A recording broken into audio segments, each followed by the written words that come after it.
Bien-aimés, je vous salue fraternellement en Jésus-Christ. Le titre de notre partage spirituel, la voix de la conscience. Et voici, une voix lui fit entendre ces paroles. Que fais-tu ici, Élie? 1 Roi chapitre 19, verset 13. La façon dont Dieu s'y prend avec Élie nous enseigne une vérité importante. Dieu n'est pas dans ce qui est retentissant ou sensationnel. Il s'annonce par une douce pression, qui est son plus grand pouvoir. La vérité est tout le contraire des éclats de voix, du son de la trompette et de la publicité fracassante.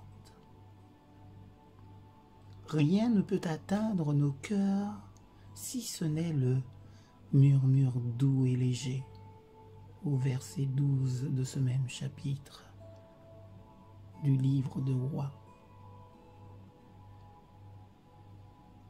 Nous n'accordons que peu de crédit au bruit. Nous croyons plus volontiers à une piété tranquille, et c'est bien ainsi. Nos vies sont plus puissantes que nos paroles. Être rempli du Saint-Esprit, ce n'est pas être rempli de vacarme religieux.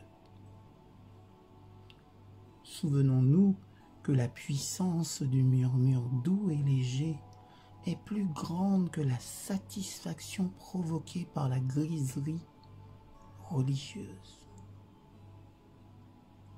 Ta mansuétude me fait devenir grand. 2 Samuel, chapitre 22, verset 36. Dans l'expression de notre foi aux autres, c'est l'amour qui exerce la plus grande influence. L'amour de Dieu, la puissance tranquille, persévérante et inlassable de sa bonté, devrait posséder notre cœur et notre esprit. Il ne s'agit pas d'entretenir un optimisme béat ou une illusion passagère selon laquelle tout est bien. Le murmure doux et léger est une conviction sobre, profonde, produite par l'esprit. Elle nous conduit à une vie de paix, d'assurance, de modestie, de douceur et d'endurance, patiente sur les chemins du Seigneur. Derrière toutes les réalisations qui comptent pour Dieu, on discerne les forces spirituelles qui ont pris possession de notre vie. C'est particulièrement vrai du caractère chrétien. Nos remarquables facultés ne sont pas la partie la plus sage qui soit en nous. Les hommes de Dieu ont eu une perception toujours plus claire du fait que Dieu agissait directement sur leur cœur.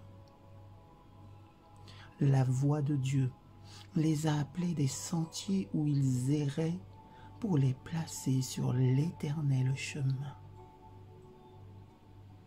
La constance héroïque de la glorieuse armée de martyrs, les myriades d'humbles âmes qui ont surmonté l'adversité, brillent comme des étoiles.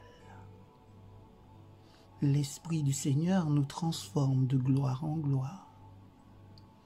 Par le murmure doux et léger du Saint-Esprit, Dieu s'approche de nous. Il n'est pas dans le tremblement de terre, d'excitation fracassante. Il n'est pas dans le tourbillon d'une frénésie émotionnelle ou de fanatisme, mais dans une saine sérénité.